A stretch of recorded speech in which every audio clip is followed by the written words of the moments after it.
Some people don't realize they are anxious because they call it being organized. Their diary is color-coded, their replies are sent on time, the dishwasher is emptied before bed, the list is written, the plan is made, the next thing has already been thought through, and from the outside, it looks like organization. But inside, something very different is happening. They're not just trying to stay on top of things, they're trying to feel safe. If you can't properly sit down until everything is done, if your shoulders only drop when every loose end is tied, if you find yourself checking, rechecking, planning, pre-planning and rehearsing conversations that haven't even happened yet, just so your body can finally feel calm. There's a reason for that. And it's not because you're simply an organized person. Today we're going to talk about what's actually happening when control becomes the way you regulate your nervous system. Why relaxing can feel impossible unless everything is handled first. And what to do when you realize your whole body is braced for something that isn't even there. Maybe it shows up in smaller ways too. You reload the dishwasher after someone else has done it because there's a right way, and that wasn't it. You read the email back 4 times before you send it. Then you open your sent folder and read it again. Before a phone call, you run the opening line in your head so you're not caught off guard. You get to the airport so early there's nothing left to do but sit and wait, because early feels safe and late feels like falling. And here's the one you might not have said out loud to anyone. When people call you organized, you smile and take it. But you know what it really is. It isn't a preference. It's that when everything's in its place, the fear goes quiet. And when it isn't, it doesn't. If you recognize yourself in any of that, there's a reason for it. So why does your brain need everything in its place before it lets you rest? Why can't you just sit down? The short answer is your need for control isn't about being a perfectionist or being uptight. It's an anxiety management strategy. At some point, your brain learned that keeping a tight grip on every variable was the safest way to move through the world. And it worked, just well enough, just often enough, that your brain kept doing it. The problem is, it's not free. It costs you the ability to rest. Here's what's actually going on. Control is one of the most common ways an anxious brain manages uncertainty. If you can predict it, you can prepare for it. If you can prepare for it, it can't blindside you. That's the logic. And it's not stupid logic. It's an intelligent brain doing its job. But there's a paradox built into it. The more you try to control, the more uncertain things start to feel. Because every new thing you control reveals another thing you can't. So the brain keeps reaching for more planning, more checking, the rehearsal of conversations that haven't happened yet. And the calm you're chasing keeps moving one step further away. Think of it like this. Imagine walking around all day with one hand clenched into a fist. You're holding it tight, ready to catch anything that might come at you. After a while, your hand aches, your arm aches. And the strange part is, the fist hasn't actually caught anything.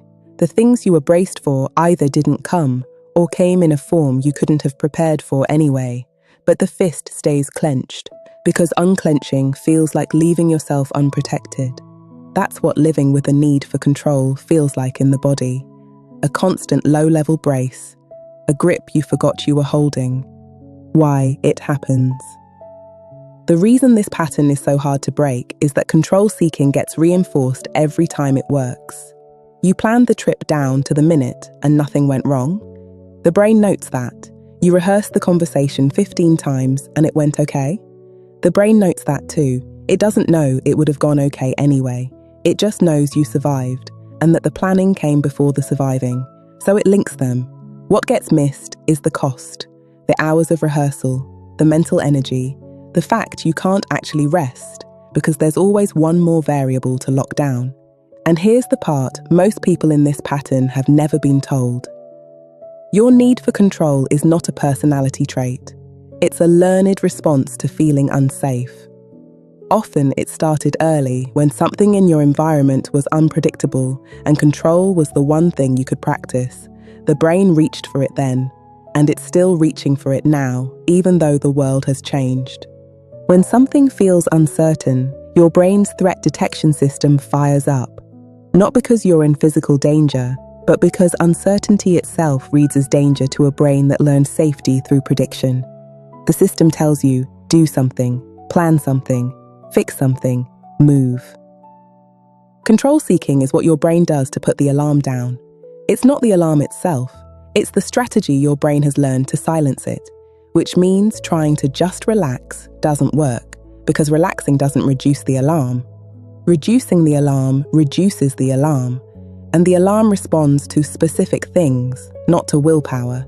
That's what the resets are for, not to stop the alarm forever, to start teaching your brain that uncertainty is survivable without the grip. Before we get into them, one thing. I'm not here to diagnose you, and I'm not here to replace therapy if you need it.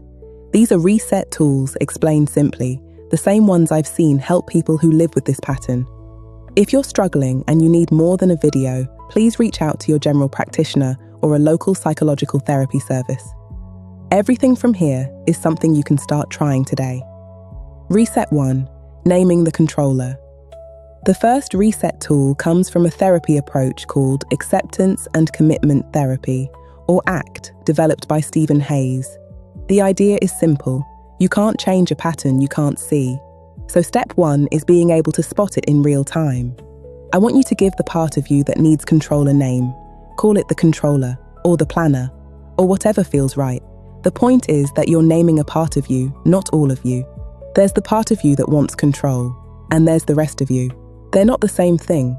When you notice the urge to check the email one more time, or rehearse the conversation, or rearrange the schedule for the 4th time, the practice is to say quietly to yourself, "There's the controller again." Why does this work? When you name something, you create a small gap between you and the thought. You're no longer inside the urge, you're watching it. That gap is everything. It's the difference between being driven by the pattern and noticing the pattern. And once you notice, you have a choice. You won't get this right every time. Sometimes you'll catch it halfway through the 3rd round of checking. That's still progress. The skill is in the noticing, not in catching it on the first try. Reset 2. Radical acceptance. Naming the controller gives you the gap. The second reset tool is about what you do once you're standing in it, and it's harder because it asks you to stop doing the one thing your brain is shouting at you to do. It comes from Dialectical Behavior Therapy, or DBT, developed by psychologist Marsha Linehan. It's called radical acceptance. Here's what it is, and here's what it isn't. Radical acceptance is not approval. It's not saying the thing you can't control is fine, or fair, or what you would have chosen. It's saying, this is what's true right now, and fighting it isn't going to change it, so I'm going to stop fighting it. The practice is small. When you catch yourself in a loop of trying to control something that's already happened, or something that's outside your reach, you pause, and you say, in your own words, "This is how it is. I don't have to like it. I just have to stop fighting reality to be able to function inside it."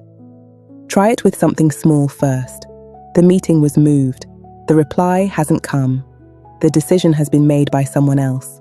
You pause, and you accept that this is the shape of the day, not because you're giving up, because the alternative, gripping it tighter, doesn't move the situation an inch or help at all. Why does this work? Linehan's research showed that suffering equals pain plus non-acceptance. The pain of an uncomfortable situation is hard enough. The pain plus the constant fighting against it is what makes it unbearable. When you accept what is, the fighting drops. And what's left is something you can actually move through. This one takes practice. You won't feel calm the first time you try it. What you'll notice over time is that the gap between something happening and you accepting it gets shorter. Reset 3. Urge surfing the control urge. Radical acceptance is for the things that are already decided. The last reset tool is for the live moment, the urge itself, as it's rising. And it's the one people underestimate most, because on the surface, it looks like you're doing nothing. It's called urge surfing, developed by psychologist Alan Marlatt. You might recognize it if you've worked on other compulsive patterns. It works just as well for the need to control, because at its heart, that need is an urge. Here's the practice. When you feel the urge to control something, to check, plan, rearrange, fix something that's already fine, you don't try to stop it. You also don't act on it. You imagine the urge as a wave. It rises, it peaks, it rises, it peaks, it falls. Your job is to ride it. You can do this anywhere. You're sitting at your desk and you feel the pull to refresh the email for the 4th time. Instead of opening it and instead of forcing yourself to ignore it, you notice the urge. You feel where it sits in your body. Maybe it's a tightness in your chest, a pull behind your eyes. You stay with it, you breathe, and you wait. Most urges, if you don't act on them, peak within about 90 seconds and then begin to fall. The brain learns something important from this.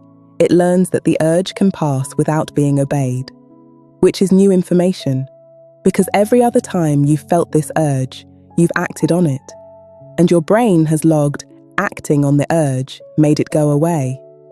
Now it gets to log something different. The urge went away on its own. Why does this work? The brain rewires through repetition. Every time you surf the urge instead of acting on it, you weaken the link between "I felt the pull to control" and "I have to do something about it." Over time, the urge gets quieter, not gone, quieter. Here's what I want you to leave with. Your need for control is not a flaw in your character. It's a strategy your brain learned a while ago, and it's still running it because it once worked. The problem isn't that you're a control freak. The problem is that the strategy has a cost your brain isn't tracking, and the cost is your ability to rest. You won't unclench overnight.